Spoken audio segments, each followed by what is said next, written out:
하나님은 전능하십니다. 아멘. 사람이 할 수 없고 전능하신 하나님으로만 하실 수 있는 것이십니다. 그것이 무엇인가 하면 창조와 구원입니다. 여러분, 창조는 아무것도 없는 무에서 유를 만들어내는 능력입니다. 그 창세기 1장 1절에 성경이 어떻게 시작합니까? 태초에 하나님이 천지를 창조하셨느니라 선언하고 있습니다. 창조 이전의 세상은 공허하고 혼돈하였습니다. 아무것도 없는 무에서 하나님께서 6일 동안에 사람과 모든 우주 만물을 창조하셨습니다. 사람의 지혜와 과학이 아무리 발달하여도 인간은 무에서 유를 창조할 수가 없습니다. 새로운 것을 만들어낼 수가 없습니다. 단지 이미 있던 것을 새롭게 발견하거나 발명할 뿐입니다. 그래서 전도서 기자가 이렇게 고백하죠. 이미 있던 것이 후에 다시 있겠고 또 이미 한 일을 후에 다시 할지라 해 아래 새 것이 없나니 무엇을 가리켜 이르기를 보라 이것이 새 것이라 할 것이 있으랴. 그리고 따랄까요? 해 아래 새 것이 없습니다. 신제품이라고 새로운 것이라고 막 하지만 이게 사람이 만들어낸 것이 아니고 그냥 발명한 것뿐입니다. 그러므로 하나님은 창조의 능력으로 사람의 태를 열기도 하시고 닫기도 하십니다. 생명을 살리기도 하시고 죽이기도 하십니다. 구원케도 하시고 멸망케도 하십니다. 그럼 우리는 전능하신 하나님을 믿기에 성경에 나오는 사람의 이성으로나 지혜로 도저히 믿기지 않는 기적도 우리는 믿습니다. 왜? 하나님이 이슈입니다. 또한 전능하신 하나님께 나와서 도움을 구하며 기도도 하는 것입니다. 또한 구원도 전적으로 하나님의 주권과 능력으로 이루어지는 것입니다. 창세전에 하나님이 범죄한 인간을 구원하시고자 계획하시고 또 그 구원을 이루시기 위해서 하나님이 그의 아들을 대속물로 세상에 보내시고 그 아들을 십자가에 달려 죽게 하시고 그를 믿는 자마다 다 구원을 얻게 하셨습니다. 구원의 계획도 구원의 방법도 구원의 성취도 성삼위 하나님께서 주권적으로 그의 능력으로 행하신 일이라는 사실. 믿으십니까? 아멘. 그러므로 우리는 갑자기 불이 왔다. 그러므로 우리는 하나님이 예수 그리스도를 통하여서 이루어 놓으신 그 구속의 사실, 그 구속의 역사를 믿고 받아들이기만 하면 구원을 얻습니다. 아멘. 구원을 돈으로 살 수가 없어요. 억만금 있어도 구원을 살 수가 없습니다. 또 구원은 내 의나 행위로서 얻을 수가 없습니다. 내 노력으로 얻을 수도 없습니다. 혈통으로나 육정으로도 얻을 수가 없습니다. 오직 한 가지, 에베소서 2장 8절에 너희는 그 은혜에 의하여 믿음으로 말미암아 구원을 얻었나니 이것이 너희에게서 난 것이 아니요 하나님의 선물이라. 아멘. 아멘. 구원이 은혜로 주시는 하나님의 선물입니다. 따라서 구원이 하나님의 은혜의 선물입니다. 은혜의 선물입니다. 선물은 그냥 받는 거예요. 그래서 무엇이 은혜입니까? 내가 아무것도 한 것이 없는데 아무 공로가 없으나 그저 값없이 받는 것이 이게 은혜예요. 그래서 하나님께서 우리의 구원을 위해서 그의 아들의 생명을 내어주시고 엄청난 값을 다 지불하시고 우리를 구속해 주셨습니다. 우리가 한 것이 아무것도 없어요. 우리는 그저 그 구원을 아무 공로 없이 값 없이 믿음으로 받은 것입니다. 그러므로 이 구원이 하나님의 은혜라는 것입니다. 예수 그리스도를 나의 구주로 믿음으로 구원을 받았습니다. 그리고 또한 놀라운 것은 이 구원 얻는 믿음 또한 누구나 다 가질 수 있는 축복이 아니라는 것입니다. 이 믿음 또한 하나님의 선택에 의해서 주어지는 은혜의 선물이라는 것입니다. 구원도 믿음도 다 하나님의 은혜로 주시는 선물입니다.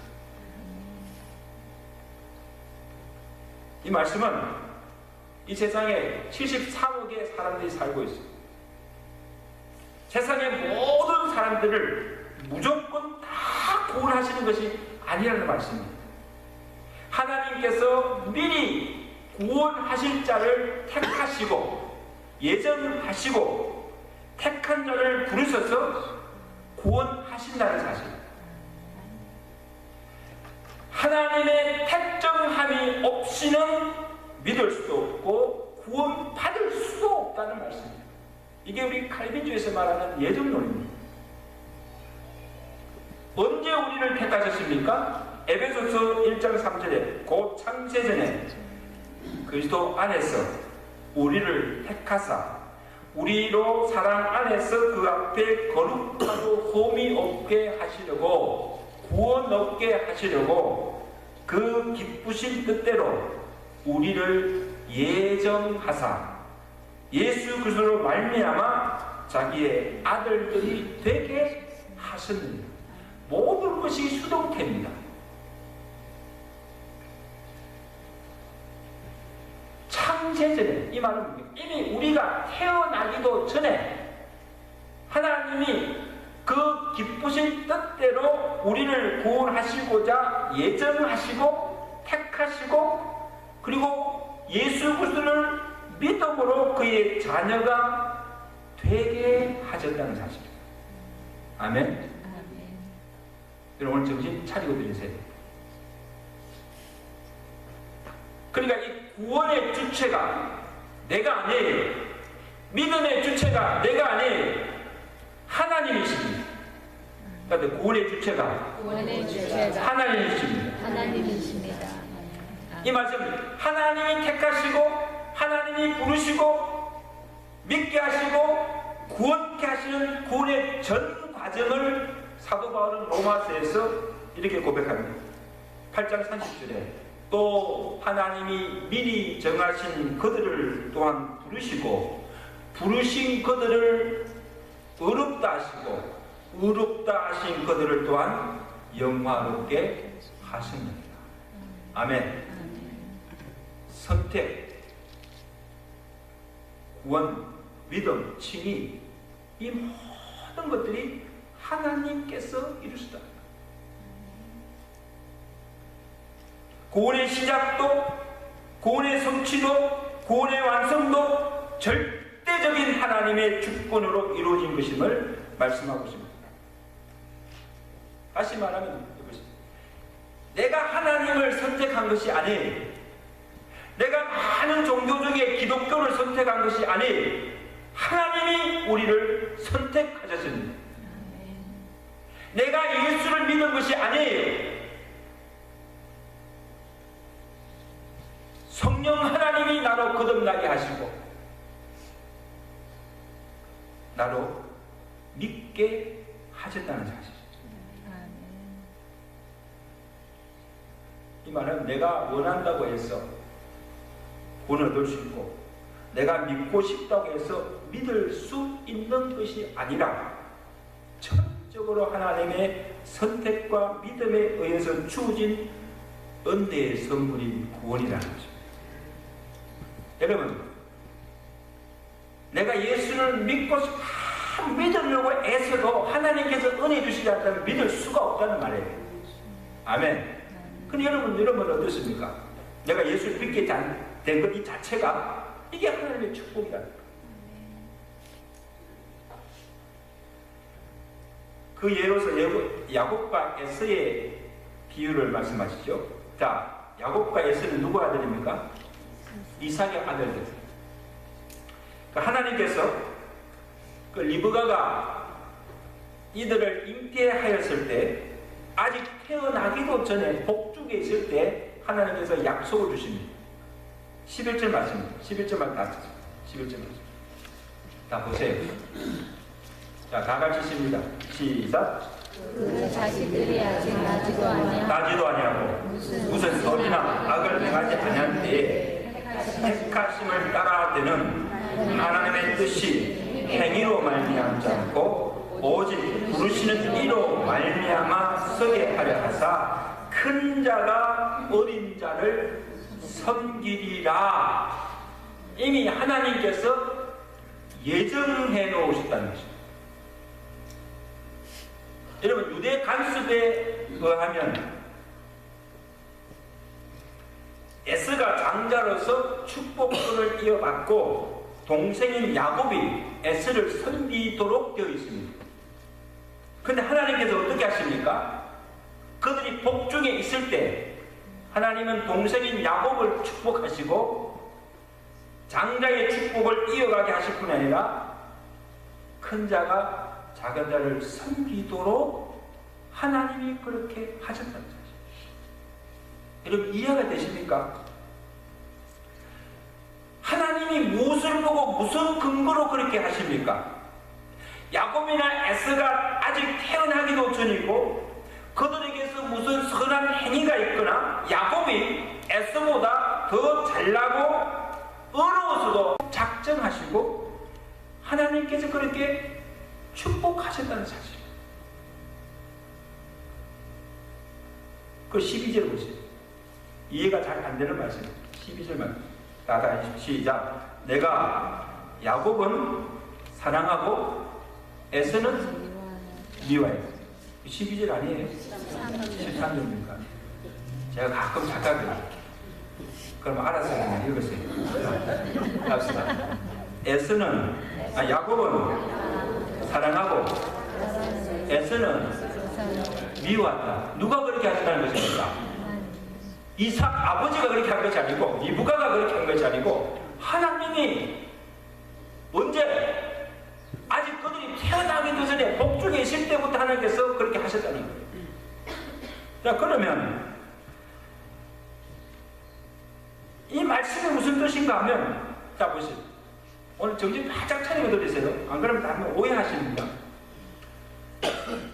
구원뿐 아니고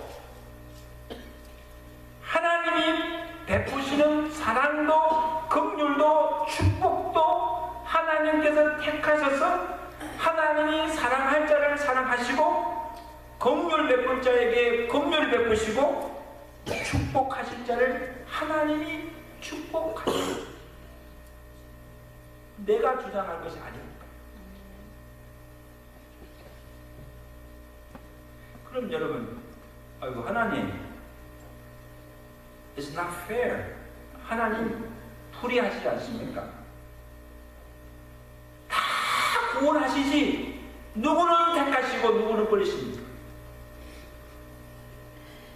야곱이든 에서든 다 사랑하시지 누구는 사랑하고 누구는 미워하십니까?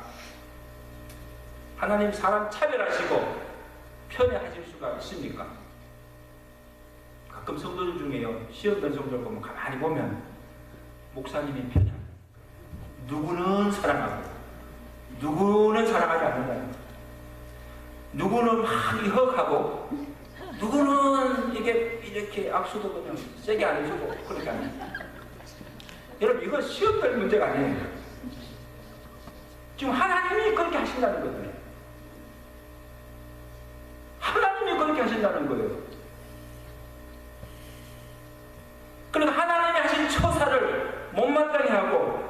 분명히 할 수도 있습니다. 아니야, 그런 하나님 안 믿어. 그렇게 할 수도 있습니다. 근데 오늘 바울이 이런 하나님의 처사에 대해서 우리에게 뭐라고 하십니까? 14절 말씀. 다 같이 시작. 그런즉 우리가 무슨 말 하리요? 하나님께 불의하느냐? 그럴 수 있다 없다? 그럴 수 없다. 하나님이 그렇게 해도 우리가 할 말이 없다는 거예요. 누구 마음이다? 하나님 마음이다. 내가 택함받지 못했어요. 내가 구원받지 못했어요. 내가 사랑받지 못하고 하나님의 축복을 받지 못하였다고 해서 하나님을 unfair하다고, 불공평하다고, 불의하다고, 하나님 왜 이렇게 하시냐고 항변할 수가 없다는 말. 왜? 이것은 전적으로 하나님의 주권적인 뜻에 따라서 이루어지는 일이기 때문에 사람이 왈가왈부할 수가 없다는 거예요.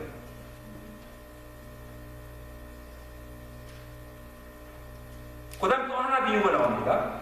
하나님의 구원이 하나님의 주권에 따라 이루어진 것임을 토기장의 비유를 들어서 우리에게 또 설명하고 있습니다. 오해 없기 위해서. 자, 보십시오.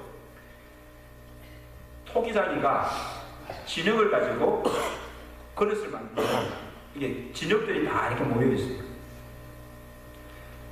그러면 무슨 그릇을 만들지, 또 이 그릇을 어떤 용도로 쓸지를 이미 토기장이는 미리 다 계획하고 작정하고 그의 용도대로 그릇을 만듭니다. 그렇죠? 그러면 어떤 그릇은 귀한 것으로 왕의 밥상에 올라가는 그런 금굿을 만들기도 하고, 어떤 것은 천한 것으로 오강단지를 만들기도 합니다. 근데 진흙이 토기장에게 왜 나를 그릇으로 만들어주지 않는가? 왜 그릇을 만들 때 이왕이면 왕의 궁상에 올라가는 귀한 것으로 만들지 천한 것으로 나를 만드십니까? 항의하거나 불평할 수가 없다는 거예요. 왜 나를 이렇게 만드냐고 불평할 수가 없다는 거예요. 그저 시험받은 대로 쓰일 뿐입니다. 아멘? 시험받은 대로. 20절에 보십시오. 20절에 뭐라고 합니까? 다 같이 읽으세요. 시작. 이 사람아, 내가 누구이기에 감히 하나님께 반문하느냐? 시험받은 물건이 지은 자에게 어찌 나를 이같이 만들었냐고 하겠느냐? 토기장이가 진흙한 덩이로 하나는 기 있을 것으로 하나는 손 있을 것으로 만들 고난이 없느냐? 자, 여러분 보십시오. 저와 여러분 우리 모두는 통의자이신 하나님의 손에 들려진 진흙덩이입니다. 진흙이에요, 진흙. 하나님께서 그의 뜻대로 우리를 택하시고 그의 작정하신 뜻대로 나를 빚으십니다. 그리고 그의 용대대로 나를 쓰십니다. 때로는 하나님께서 선한 도구로 쓰시기도 하고 때로는 악한 도구로 쓰기도 하십니다. 내 뜻이 아니에요. 하나님의 뜻대로 사용하신다. 그 사도 바울이 15절에서 고백합니다. 내가 긍휼히 여길 자를 긍휼히 여기고 불쌍히 여길 자를 불쌍히 여기게 되라. 그런즉 원하는 자로 말미암도 아니요 다른 박질하는 자로 말미암도 아니요 오직 긍휼히 여기시는 하나님으로 말미암는다. 아멘.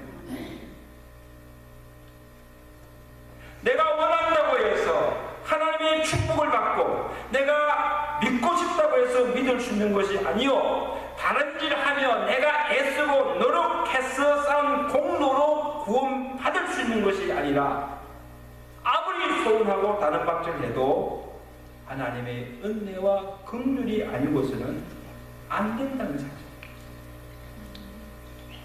하나님께서 복을 주셔야 합니다. 믿으시면 아멘. 아멘. 아멘이 없는 사람들은 아직도 그게 이해가 안 되시는 분, 하나님 불공평하다고 생각하시는 분. 자, 그러면 이런 의미에서 우리가 택함을 받아서 구원받은 것이 하나님의 은혜입니다. 또 우리가 하나님의 그 구원 역사에 귀한 그릇으로 하나님의 선한 도구로 쓰임받고 사는 것이 축복입니다. 아멘. 아무나 누릴 수 있는 축복이 아닙니다. 하나님의 긍휼과 은혜가 아니고서는 얻을 수 없는 축복. 그럼 또 이렇게 질문합니다. 아, 목사님, 그럼 우리가 전도할 필요가 없지 않습니까? 아니, 하나님께서 이미 창세전에 구원하실 자를 다 택하시고 하나님 믿게 하시고 구원하시는데 우리가 예수 믿으러 가서 전도할 필요가 뭐 있습니까? 하나님이 알아서 다 하시는데. 근데 여러분, 누가 하나님이 택한지 아닌지를 내가 알 수 있어요, 없어요? 내가 알 수 있어요, 없어요? 하나님이 이마에다가 이 사람 내가 상대 택하였다 이렇게 써놓은 것도 아니고, 내가 어떻게 하나님이 택한지 아닌지 내가 어떻게 압니까? 그럼 우리가 할 일은 뭡니까? 누구에게든지 가서 뭡니까? 복음을 전할 뿐이, 전도할 뿐이, 그 다음에 그 사람이 믿고 안 믿고는 하나님께서 하실 일이라는 거예요. 이해가 되십니까?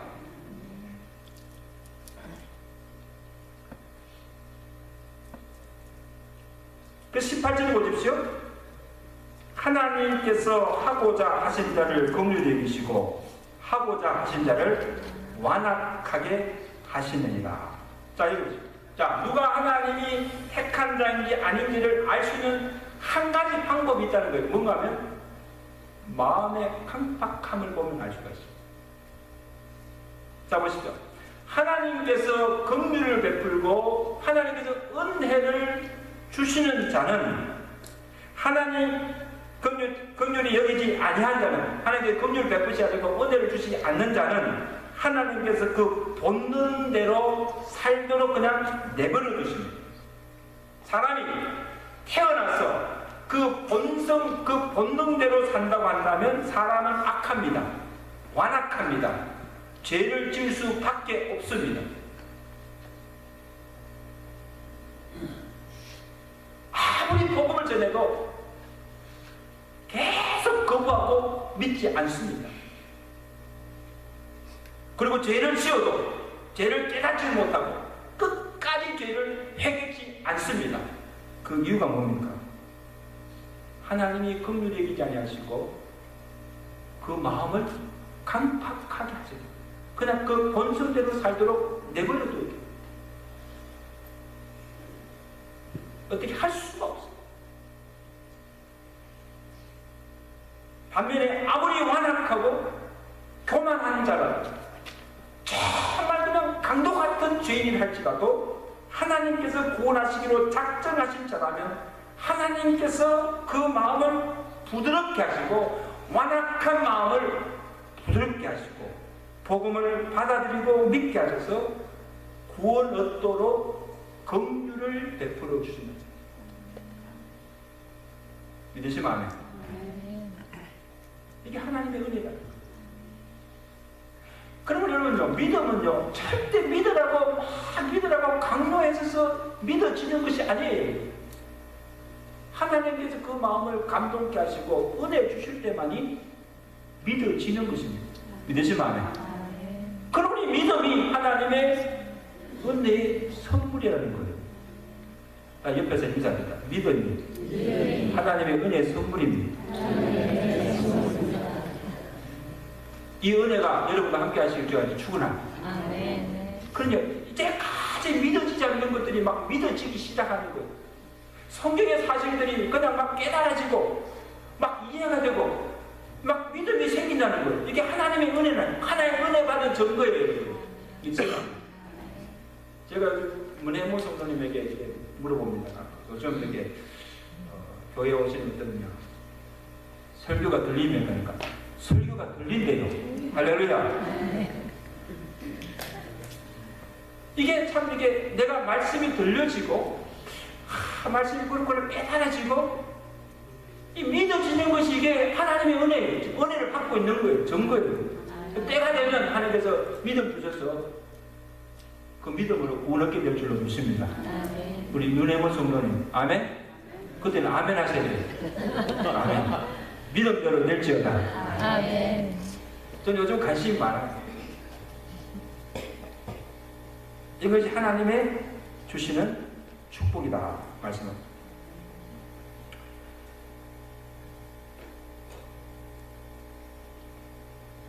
오늘 저와 여러분들이 복음을 듣고 믿음으로 구원 얻게 된 이 모든 것이 전적으로 하나님의 선택과 긍휼로 주어진 축복이다.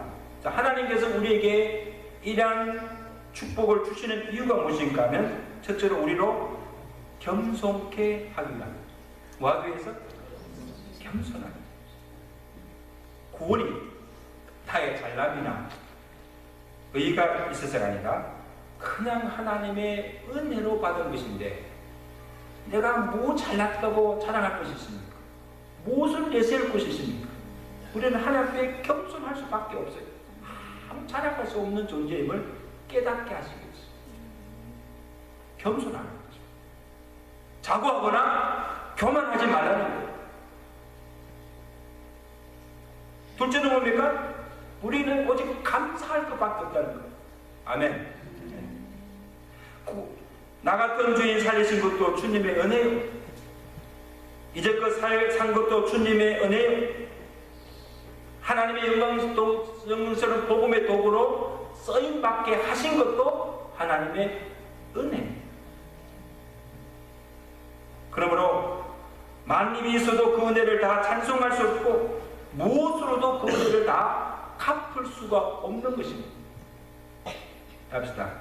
오로지 하나님의 은혜 감사할 뿐. 감사할 것밖에 없어요.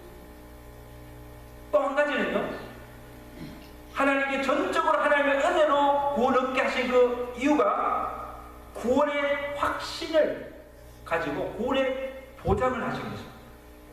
만약에 여러분요, 하나님 우리의 구원의 조건으로 우리 행하는 것을 보고 구원을 해주셨다고 한다면 우리에게 어떤 종업이 있어서 내가 갖고 있는 인간적인 조건 때문에 구원을 받았다고 한다면요, 늘 불안해요. 여러분 우리 자신 믿을 수 있어요? 나도 내 자신 믿지 못하는데 어떨 때는 보면 하나님께서 보시기에 참 옳은 일을 행하고 착하게 사는데 어떻게 볼 때는요 얼마나 하나님 마음을 아프게 하는 일들이 얼마나 많습니다. 그때마다 우리의 구원이 바뀐다고 한다면 얼마나 불안해요. 그래 하나님께서 우리 인간의 연약함을 아시기 때문에 이 구원만큼은 우리의 조건이나 행위에 관계없이 그저 하나님의 은혜로 믿음으로 얻게 하신 줄로 믿습니다. 그러므로 이 구원은요 흔들림이 없습니다. 우리 어떤 모습에도 불구하고 흔들림이 없습니다. 하나님이 끝까지 선택한 자를 구원케 하신 줄로 믿습니다. 구원의 확실성. 사는 성도 여러분, 하나님께 받은 최고의 선물이 예수 그리스도십니다. 죄인에게 있어서 가장 큰 최고의 복이 구원의 복입니다. 세상에 오복을 가지고 있어도 이 구원받지 못하면 복된 자가 아닙니다. 그리고 세상에서 가장 귀한 것이 믿음입니다. 왜냐하면 이 믿음으로 우리가 구원을 받기 때문에, 그리고 예수 그리스도로 말미암아 가장 귀한 믿음과 구원의 복을 우리가 값없이 받았습니다. 대강절에 오늘 우리가 깊이 묵상하고 감사해야 할 것은 이 나 같은 죄인, 내가 행한 건 죄밖에 없는 이 죄인이 내가 어떻게 구원함을 받을 수 있는가? 하나님의 사랑을 받는 자녀가 되었는가? 구원받을 자격이나 공로가 있어서가 아니라 전적으로 하나님의 긍휼과 은혜로 주신 것을 깨닫고 내게 구원의 복을 주신 하나님께 감사와 영광을 돌리시는 저와 여러분의 지금 죄가 되기를 축원합니다. 아멘. 아멘. 아멘. 기도하겠습니다.